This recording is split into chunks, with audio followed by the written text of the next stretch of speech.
Bonjour Laure Constantinesco. Bonjour. On commence par l'IG8 du début de semaine, une initiative française controversée là.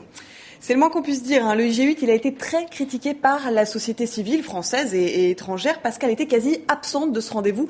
Et pourtant, les enjeux du web sont cruciaux pour les citoyens. J'en cite quelques-uns en vrac. La protection de la vie privée, la propriété intellectuelle, le stockage des données, le filtrage du réseau. Sur tout cela, les États, ils légifèrent. Et les citoyens, eux, ils craignent la censure et ils prônent l'autorégulation. Mercredi, donc, des représentants de la société civile, des Français, des Américains ont hacké ce IG8, entre guillemets, ont organisé une conférence de presse impromptue. On regarde un extrait. Si nous, on doit faire une seule recommandation au G8 et au gouvernement qui compose le G8, c'est d'abord de défendre un Internet libre avant tout le reste. Il y a aujourd'hui une personne sur 3 dans le monde, un utilisateur d'Internet sur 3 dans le monde qui n'a pas accès à un Internet libre. Donc avant de penser à réguler des contenus, avant de penser à défendre même la propriété intellectuelle, avant de penser à promouvoir les échanges économiques sur Internet, il faut d'abord se soucier qu'Internet reste libre, que les utilisateurs d'Internet, partout dans le monde, où qu'ils soient, continuent d'avoir accès à un Internet libre et continuent d'avoir accès au même Internet.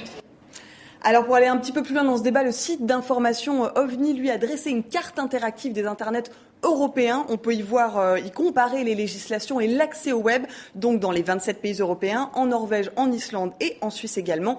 Et les internautes, ils sont appelés à enrichir cette carte si ils ont des informations supplémentaires. Et pendant ce temps, Radio-Canada réalise son premier web documentaire et c'est plutôt réussi. Tout à fait, ce webdoc, il nous emmène dans le camp de Shatila, au Liban, tristement célèbre, suite au massacre de 1982, Sabra et Shatila. Ce camp, il habite des réfugiés palestiniens depuis maintenant plus de 60 ans. L'interface de ce webdoc, elle est très bien pensée puisqu'on explore le camp à partir d'une carte et dans chaque lieu, dans un café, chez des familles, à l'école, on découvre la vie quotidienne difficile de ses habitants grâce à des contenus multimédia. C'est une très belle réalisation sur un sujet qui est quand même souvent oublié de l'actualité. Et pour finir, on parle de Terrienne. Qu'est-ce que c'est ?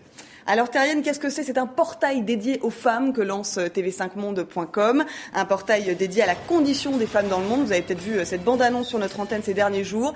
Terrienne veut dénoncer les inégalités et les violences dont les femmes sont victimes, combattre également les stéréotypes et raconter les conquêtes de ces femmes. Donc rendez-vous le mardi 31 mai à cette adresse tv5monde.com/Terrienne pour en savoir un petit peu plus. Et on y sera alors, Constantinesco de la rédaction web de TV5 Monde. Merci.